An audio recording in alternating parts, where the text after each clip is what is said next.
Happy Camper Radio, episode 48. Come on, let's go camping.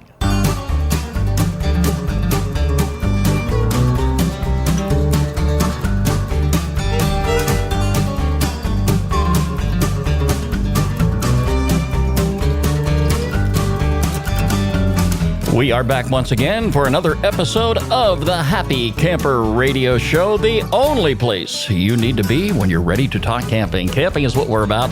Camping is all we talk about here on the program. You can reach us by calling our phone number at 404-537-CAMP. That's 404-537-2267. Leave us your name, your comment, your camping question, and we'll gladly respond accordingly, either by getting back to you on our website or having your voice heard on this absolutely wonderful camping radio show. You can like us on Facebook, follow us on Twitter at Camp Talker, and add us to your circles on Google+. Of course, you can access any one of our social media sites very simply by going to our homepage, which is www.happycamperradio.com. And while you're there, make sure you click on our RSS feed, and this way you can subscribe to the program and never miss a single episode of our show. Well, look who the cat dragged back into camp. I think it was the Daniel. Daniel. Yeah. It's you, my heavens.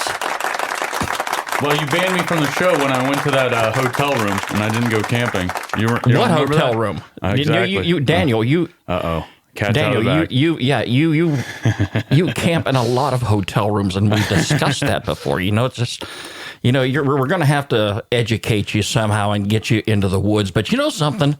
We had an interesting discussion this past week, and it's my understanding, and explain to us, you know, if I'm mistaken here, you are planning to upgrade from a pop-up camper to an RV here. That's the plan within another year or so. Another year, okay. Got to do a lot of research. Did you by chance didn't make it to the Georgia RV and Camper Show last week, did you? No, I was down. Actually, I was down in Augusta playing disc golf, which they have a campsite there, but I stayed in a hotel.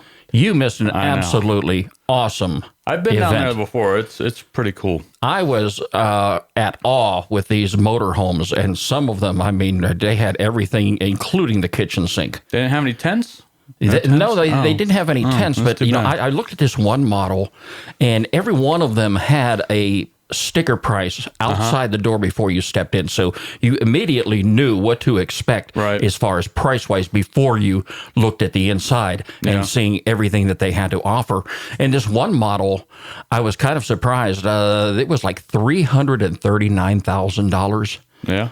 And when I walked in there, I expected to see you and the dealer sitting at the table signing papers. Yeah, that's more than my house.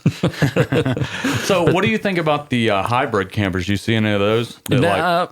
Like pop-up / RVs where they had a pull-out? No, I have not seen any of those. But, those are kind of cool. I got a workout walking that showroom floor. I mean, and I explained this last week on the program. You know, you never realize how out of shape you are until you start stepping up inside these travel trailers and motorhomes.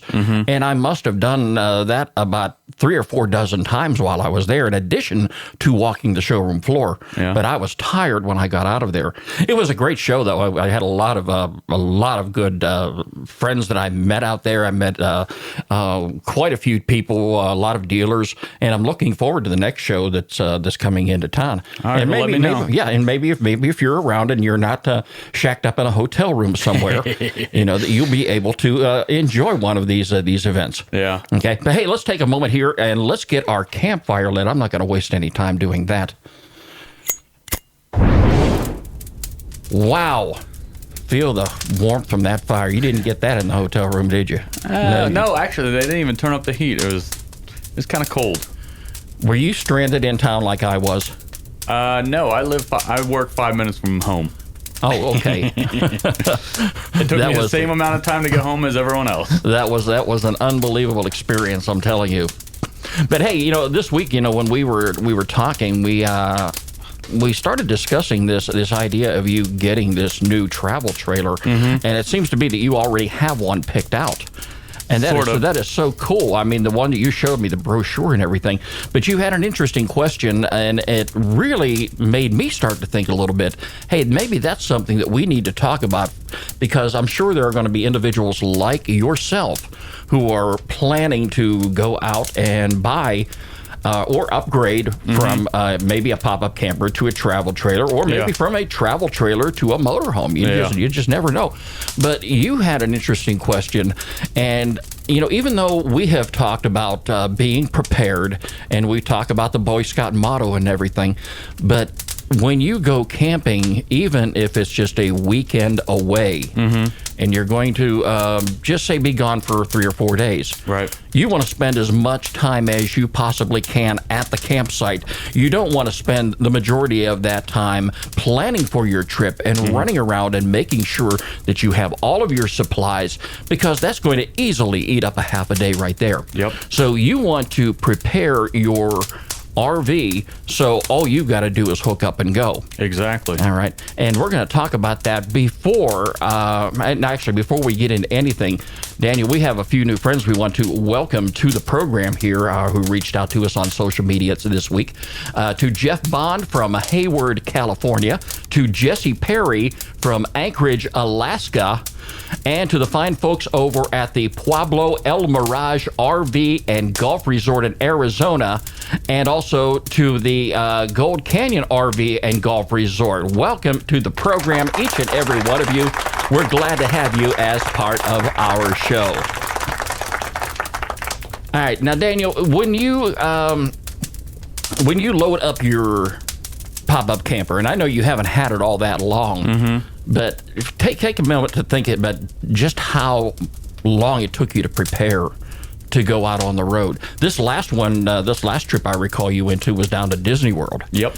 All right, and that was a headache right there, because you had some mechanical problems that just happened to crop up at the very last minute. And that was unexpected. But you've got to consider, first of all, do you want to make sure everything is in place inside that camper? Well, we have our pots and pans, we have our cooking utensils and everything. I mean, it's not, to the nines or whatever, but I mean, we have that. It's just a matter of, you can't really put food in a pop-up or something. I mean, you can put some food, but that's just for like emergencies. But with a pop-up, you kind of have to put all your stuff in your van or your truck that you're hauling in, and so you kind of have to have all that together.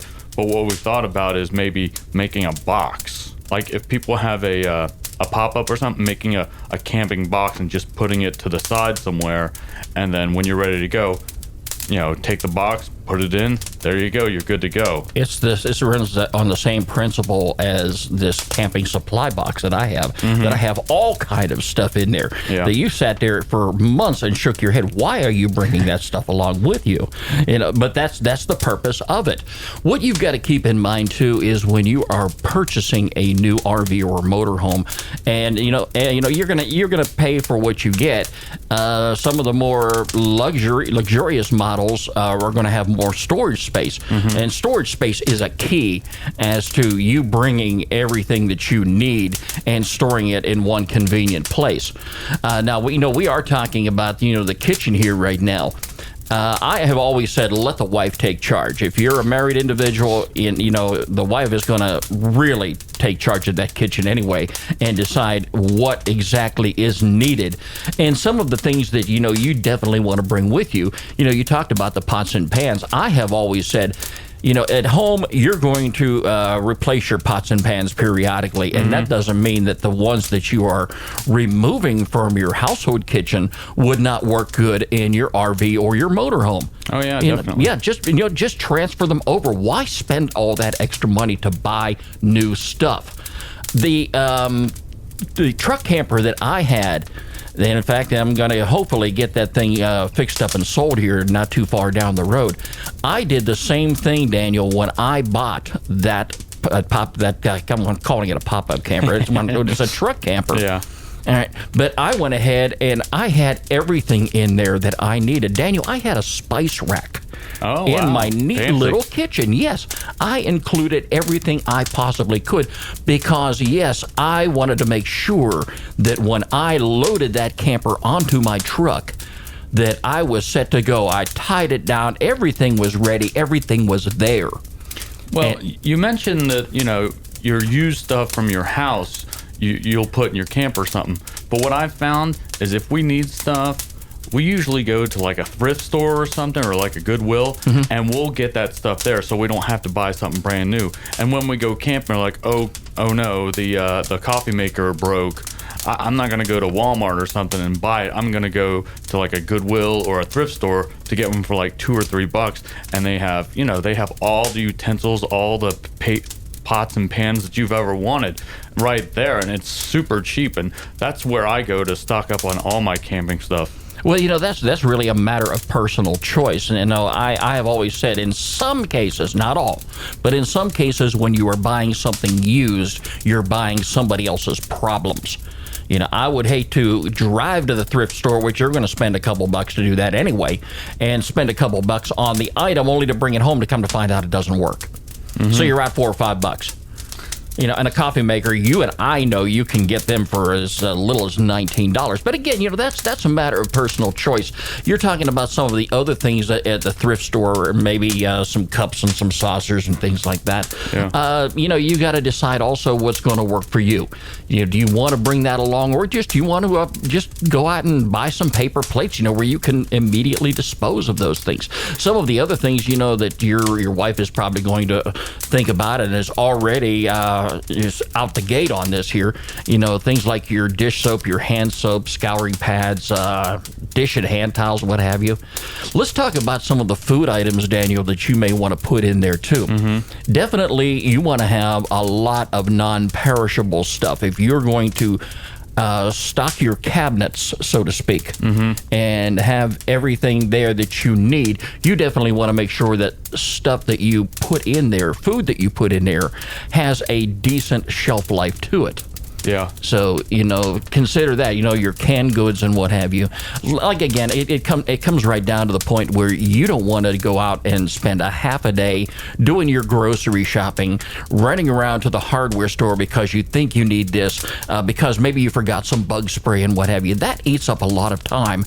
And if you're only going to be going away for 3 or 4 days, you're going to waste more time preparing and planning, and you're going to be stressed out by the time you get there. And that's everything that you want to avoid. Yeah. So have your when stuff. we first started talking about this, I said, let's do a show on how to get everything in there and ready to go. Like, what are your opinions on getting it in there and, getting it go? And I think maybe we should, ask our listeners to maybe submit some information on what they do to get ready. Maybe they could tell us some stuff that we haven't listed, right now. Oh, sure. I mean, and I'm sure there are some of our listeners that are far ahead of us that have been there, done that already. Yeah. And can probably give you some better ideas of what you can do. And again, like I'm going on what I had done over the years with my truck camper, because I did make sure that I took a lot of that extra time to go ahead and prepare. And Daniel, you got to keep in mind also the main purpose back in the day was when I bought that truck camper, it was for work purposes because I was away from home several days at a time. Yeah. And unlike you, who is going to spend a fortune spending time in a hotel room, I definitely wanted to have the camping experience. So that's why I went ahead and bought this pop-up, or not pop-up, Daniel, get rid of that pop-up camper, that truck camper for my truck. All right. So, you're also going to stack some things in there too, Daniel, that's going to be beneficial for your trip, and it's something else that you don't have to worry about. If you have some extra clothing, some clothing that that you are going to use only during a camp outing, you'll want to pack those as well. Consider the time of year, too. This time of year, you're not going to be wanting to run around in shorts unless you're planning on a trip back to Florida. All right, and if you're going out in the Midwest, people will be laughing at you. Well, I was telling my wife that I want to pack clothes in the trailer, and those are trailer camping clothes, and I don't even want to do anything. I don't want to pack a suitcase or nothing. I want underwear, socks, everything in there. Sure. All right. And in your instance here, I mean, it's only you and your wife. Right. But if some people, who have families who may, say, for the purpose of conversation, have a much larger travel trailer than the one you want to buy, you've got to also consider the space inside. Consider the available drawers, closets, and storage rooms. I can tell you this much, Daniel.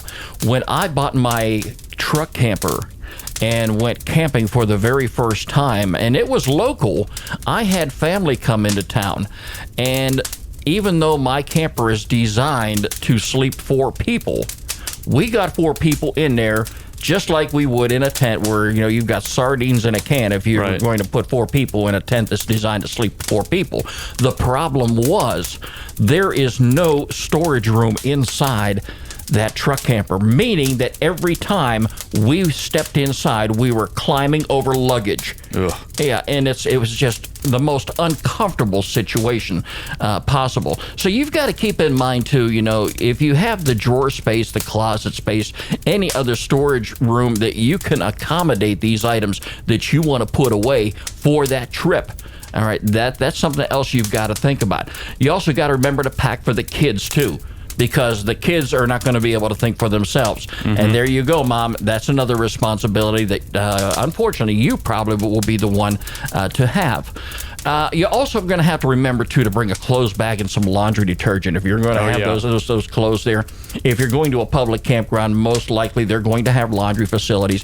So you're going to have one of those net-type bags that you can put your dirty laundry in and hike on over to the laundry facility so you can do that laundry. You want to make sure everything is nice and clean and smelling just right when you come home so you don't have to bring these things inside. Hey, some of the other things you're going to want to remember too, you got to prepare for maintenance. You want to make sure that every one of your tanks are flushed and filled.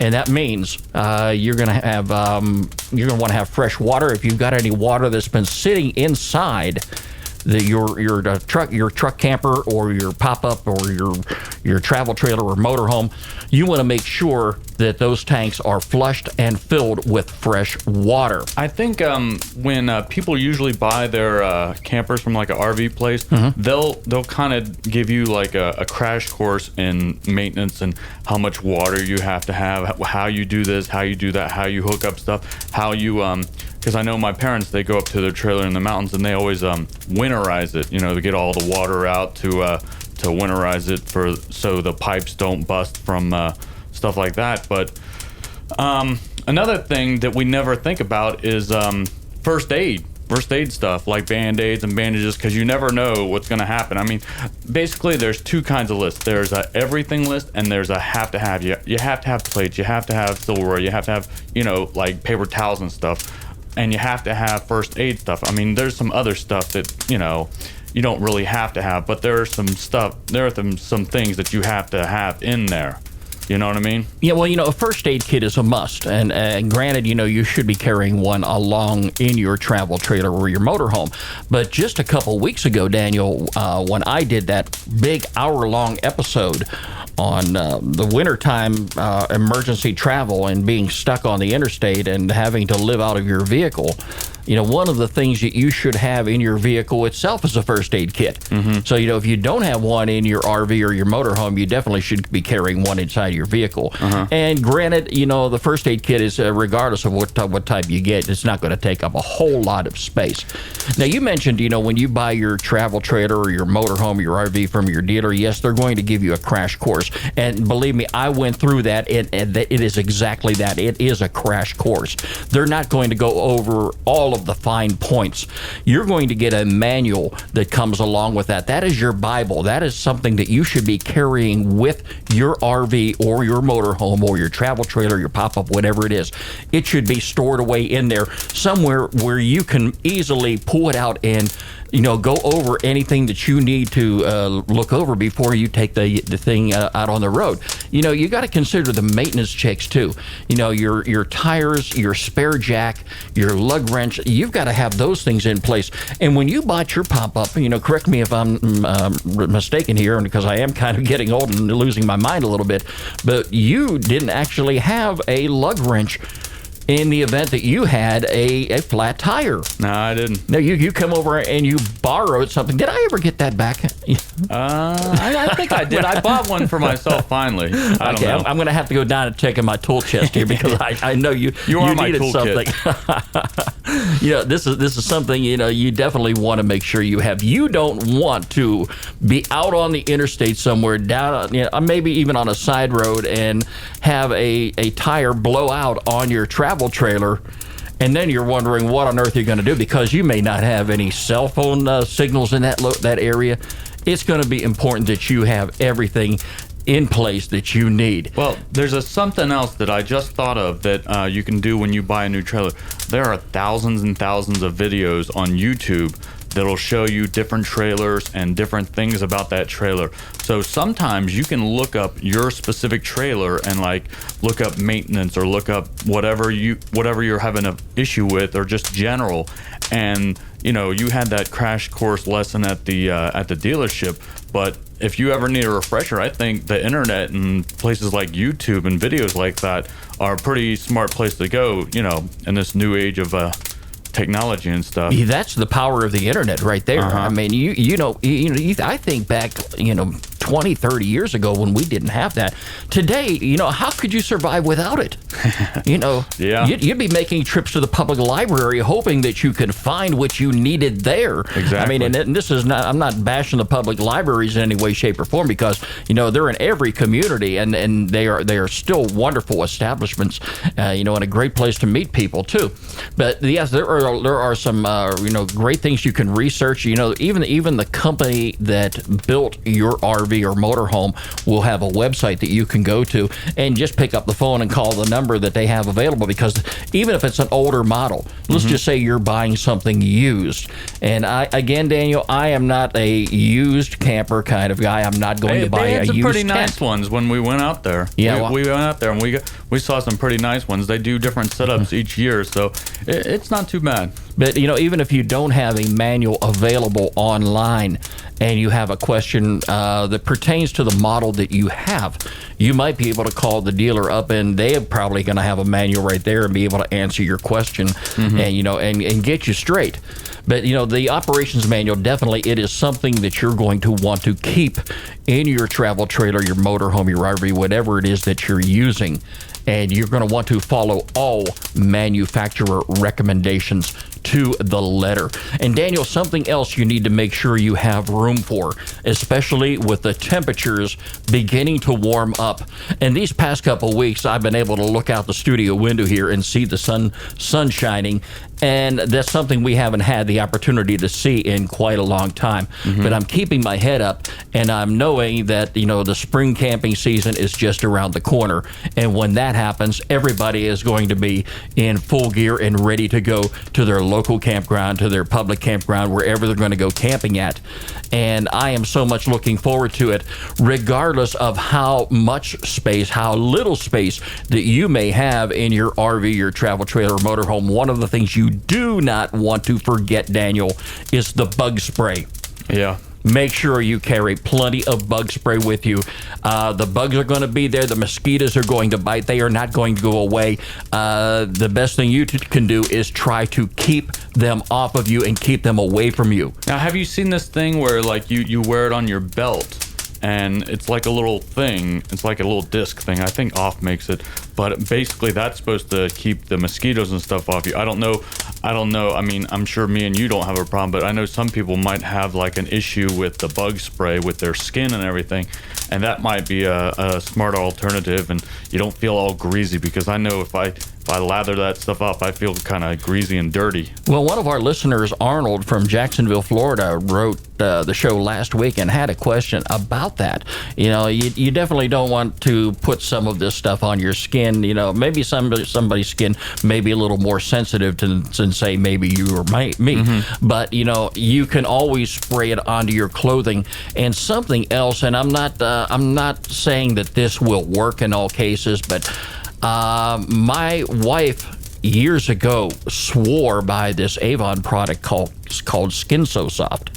That's what my mom used. Oh, yeah? Yeah. Okay, and she said it worked wonders to keep the bugs away from you. Okay. So, you know, maybe that can be a little more gentle on a person's skin than, say, a product with DEET in it.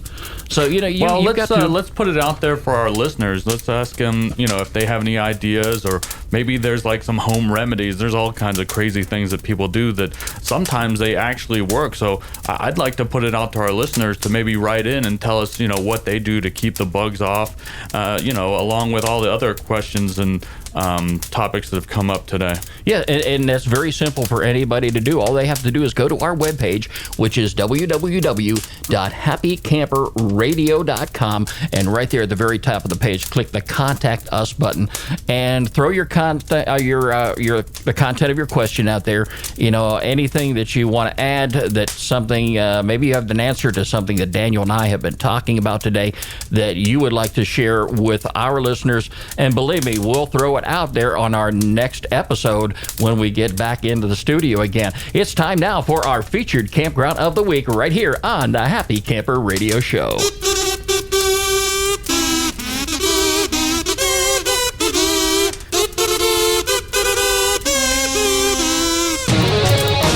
Now, Daniel, I know you're a guy that likes wildlife. Just like me. Yeah, you bring the domestic ones home all the time.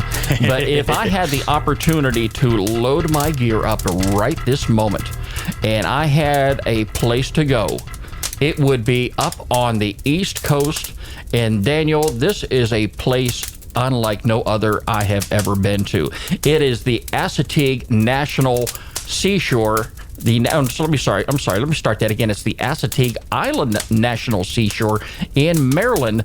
It is a campground where wild horses run free. The Assateague Island, famed for its wild horses off the Delmar Peninsula, I hope I pronounced that right, on the Atlantic Ocean. This barrier island is constantly a shifting ribbon of sand and altered daily by powerful winds and waves. Now, it is a 37-mile long barrier island along the Atlantic shore of Maryland and Virginia. There are 2 herds of wild horses that inhabit the island. The Maryland herd roams freely in part of the Assateague Island National Seashore, and the Virginia herd roams in a large fenced-in area in the Chincoteague National Wildlife Refuge. It is a beautiful, beautiful place to go visit if you want to go camping, and check out some of the pictures that are on their website there. They were taken recently. And keep in mind, you know, this is going to be sitting on the East Coast on the Atlantic Ocean, and it's going to be a little bit chilly right now. The neat thing about these websites here at recreation.gov is you can look right on the page and find out what the weather forecast is for today, tomorrow, and you can even look at the 7-day forecast in some cases. It's going to be raining today, 80% chance today, 100% tomorrow. You know, so, you know, you're probably not going to want to go over the next couple of days, and you may not be planning a trip up there for the next couple of years. But it's definitely a campground that you want to keep in mind if you want to enjoy wildlife, if you want to see wild horses. Some things to know before you go. Please be advised that campers must check in with the ranger station upon arrival. Late arrivals must check in or call before 11 a.m. the next morning. Now, the wild ponies roam free on the island, so all food must be stored in a latchable, hard-sided cooler or vehicle. Also, keep in mind, and Daniel and I were just talking about this a moment ago, the mosquitoes bite intensely up there, so you're going to want to bring your insect repellent with DEET. Check it all out on their website. It is our featured campground of the week. This week on the Happy Camper Radio Show, it is the Assateague Island National Seashore, and check it out. It is a place to go camping. It is our featured campground of the week. And as always, if you have a campground that you would like Daniel and I to feature on the program, all you've got to do is drop us an email. Skip, SKIP, at happycamperradio.com or Daniel at happycamperradio.com. Or check it out right there on our homepage, too. Hey, we'll catch you next week. It's been a great, great time. We've had a great conversation. Daniel, don't stay away so long the next time, okay? Well, hey, it was by rough the way, before you leave today, get your socks off the clothesline. They've been hanging there for 2.5 months. Oh, my gosh. Yes, yeah, please get them on out of here. Don't forget, you can catch us online anytime at www.happycamperradio.com. Like us on Facebook, follow us on Twitter at Camp Talker, and add us to your circles on Google+. The Happy Camper Radio Show is a presentation of Skip Huber Productions. I'm Skip. I am a happy camper. Daniel's a happy camper, and no doubt, my friends, you can be a happy camper too. Thanks for listening. This is Happy Camper Radio.